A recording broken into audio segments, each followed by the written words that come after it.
Diletos amigos, muita paz. Este é o programa Mensagem Espírita, do Centro Espírita Caminho da Verdade, da cidade de Registro, estado de São Paulo, Brasil.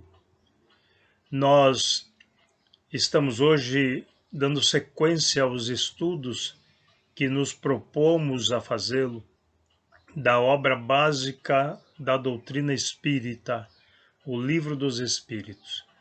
No programa anterior, que foi o programa de abertura, nós falamos sobre a pergunta formulada pelo professor Hippolyte de Leon Denis Rivail aos espíritos. Precisamos colocar aqui, porque este é um programa para que nós aprendamos juntos, como é que isto se deu. Allan Kardec, eu vou chamá-lo de Allan Kardec, e até esclarecer de logo para que a partir de agora só falemos Allan Kardec. Ele, certa feita, numa reunião mediúnica, um espírito conversando com ele, o chamou de Allan Kardec. Ele disse, meu nome não é Allan Kardec. Ele disse, não é agora. Mas nós fomos sacerdotes druidas nas Galhas nos anos 400 e lá você era Allan Kardec. Então, quando sai a primeira obra, que é o Livro dos Espíritos, autor material, Allan Kardec. Perguntado por que ele não colocou o seu nome, que era um nome notável à época, mestre, autor do Programa de Educação Pública para a França, com várias obras publicadas, por que não colocou o seu nome real na obra? E ele responde, para que esta obra seja conhecido e reconhecido pelo seu conteúdo, não pelo seu autor.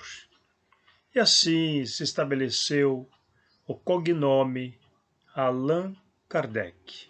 Então, nós falamos da forma que ele trabalhou, pesquisando, se correspondendo com vários lugares do globo, e valendo-se de médiuns. Para a obra proposta, valeu-se de aproximadamente 15 médiuns.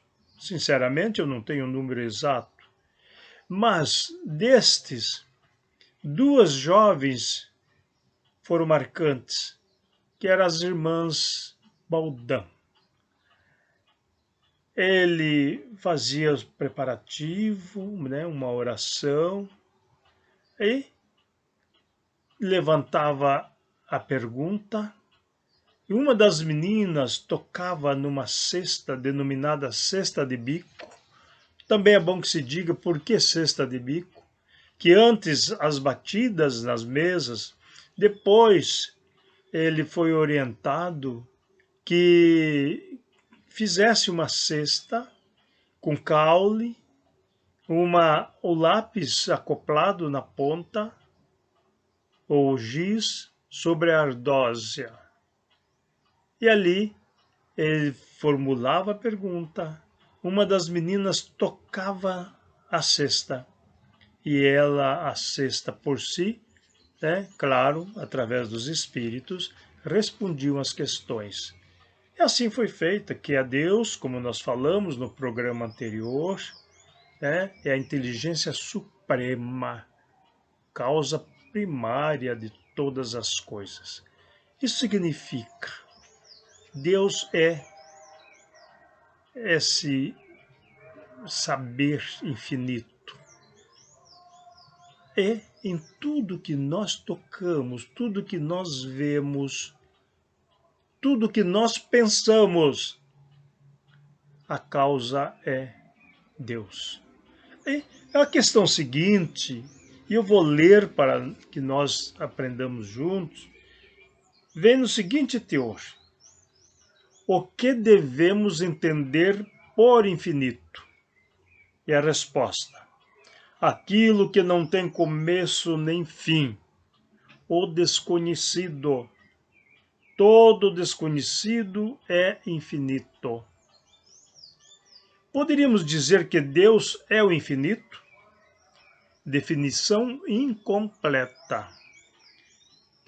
Pobreza da linguagem dos homens, insuficiente para definir as coisas que estão além da sua inteligência. Deus é infinito nas suas perfeições, mas o infinito é uma abstração. Dizer que Deus é o infinito é tomar o atributo de uma coisa por ela mesma, definir uma coisa ainda não conhecida por outra que também não o é. Interessante analisarmos, né? Allan Kardec pergunta sobre o que é o infinito, é aquele que não tem começo, não tem fim, nós não conhecemos, nós não sabemos exatamente definir. Por isso nós falamos, olhamos ao infinito, este horizonte sem fim, que se nós viajarmos às estrelas, de lá também veremos o infinito, como nós olhando para os céus, né? Nós não temos essa dimensão real. Então Deus, que para nós é indefinido, nós lembramos rapidamente uma historinha. Um garoto chegou para o pai e disse: pai, qual é o tamanho de Deus? Naquele instante passava um avião. O pai disse: meu filho, olha lá, o que é aquilo? É um avião, pai. Muito bem. Qual o tamanho dele? Ah, é muito pequenininho. Certo. Um dia o pai pega o filho e leva num aeroporto. E de repente se aproxima de um daqueles gigantescos, né, aviões. E diz: meu filho, qual o tamanho desse avião? Ah, pai, é muito grande. Exatamente, meu filho. Assim é Deus. Quando nós olhamos Deus de longe, ele é pequeno para nós. Mas quanto mais nos aproximamos dele, mais ele é maior. Isso significa, diletos amigos, Deus não pode ser medido pelos nossos olhos, mas pode ser sentido pelo nosso coração. Nós podemos sentir Deus a cada instante da nossa vida. Ele é infinito em bondade, é infinito em amor, em misericórdia. Poderíamos estar imaginando nesse instante de pandemia, mas se Deus é tudo isso, por que o povo sofre? Por que essa pandemia entristecendo corações, separando familiares? De repente alguém que está hoje saudável, amanhã contrai esse vírus, depois de alguns dias está sepultado, sem o direito de um velório decente, na nossa forma de entender a decência do velório. Por que Deus permite? Será que é castigo? Não. Deus permite, porque Deus nos deu e nos dá o livre-arbítrio. nós podemos agir de acordo com a nossa vontade. Entretanto, nós teremos as consequências das nossas causas. Aquele que, através do entendimento, modifica as suas atitudes, estará cada dia um tanto mais livre do sofrimento. Ah, mas não adoece? Claro. Estamos falando de espírito, do ser que somos, ser inteligente criado por Deus, para que possamos progredir, avançar na senda da evolução. Esta é a razão da vinda da doutrina espírita à humanidade. Alguém poderia dizer, que doutrina é esta que não há mais que 1 ou 2% da população? Isso não importa. Não falamos propriamente dito de religião espírita. Falamos de doutrina, de ações, de atos, daquilo que nós devemos fazer, independentemente de templo. Quando os discípulos falam para Jesus, olha, mestre, que enorme templo. Ele olha, realmente era imenso o templo de Jerusalém, e diz, não haverá pedra sobre pedra que não seja derribada. Aprendamos a lição. Tudo que é matéria se transforma. Poderíamos, numa linguagem mais vulgar, tudo que é matéria se destrói. Entretanto, não se acaba, porque a matéria é energia condensada.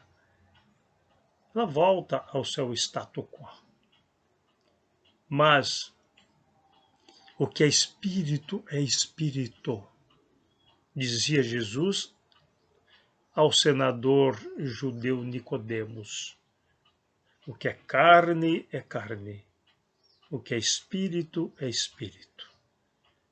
A doutrina espírita vem nos trazer com clarividência a importância da busca da espiritualidade em nós. Somos luzes, como disse o Mestre Jesus. Entretanto, se nos colocarmos embaixo ou debaixo do alqueire, se nos escondermos aquilo que temos para oferecer, de nada valerá a nossa luz. É necessário que coloquemos no candeeiro acima, para que clareie, ilumine o lugar, o espaço para aqueles que aí estão.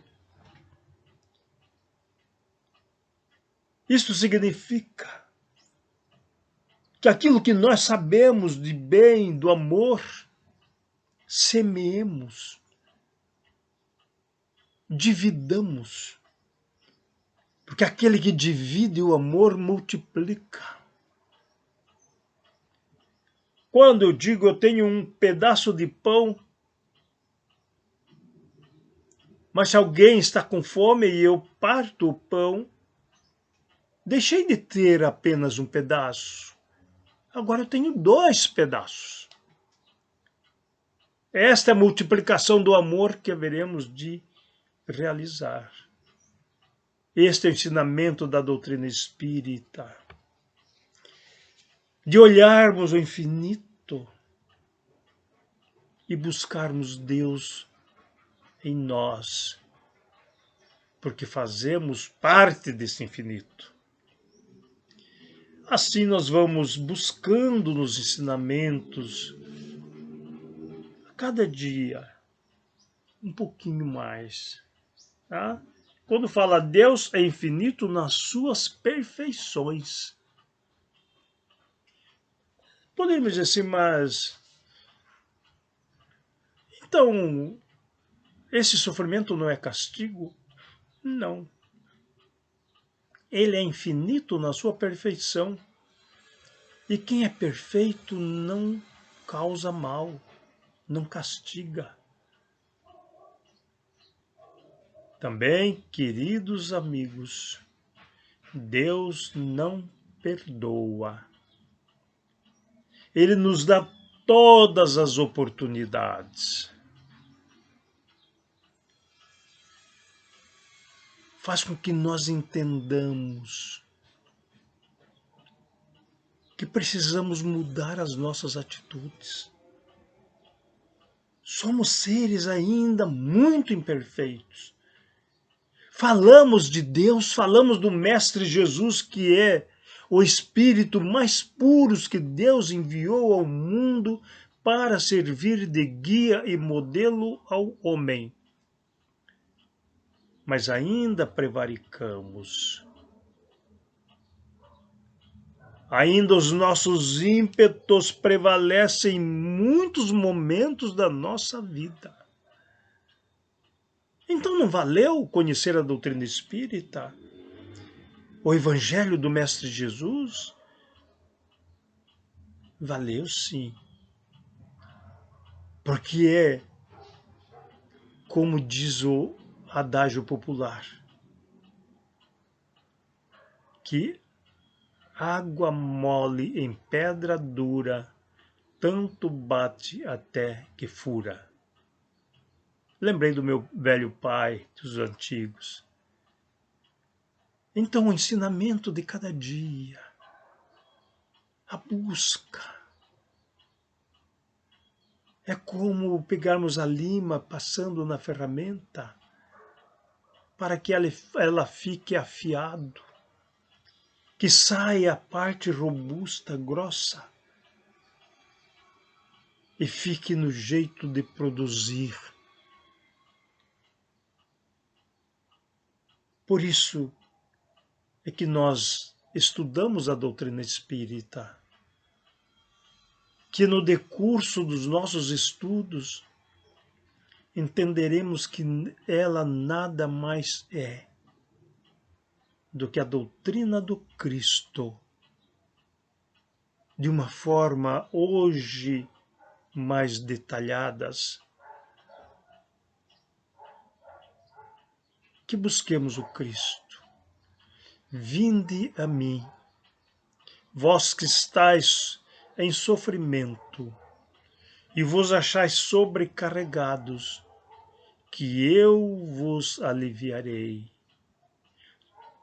Tomai sobre vós o meu jugo e aprendei de mim, que sou manso e humilde de coração, e tereis repouso para a vossa alma. Porque o meu jugo é suave e o meu fardo é leve. Reflitamos sobre essa mensagem do Mestre Jesus. Ele não diz que vem nos buscar, mas nos dá o livre-arbítrio, que é um atributo nos dado por Deus. E Jesus respeita este livre-arbítrio, para que nós façamos o nosso caminho, carregando a nossa cruz. Busquemos o Mestre, e Ele nos aliviará nos pesos do dia. Que Deus nos abençoe. Muita paz e até o próximo programa.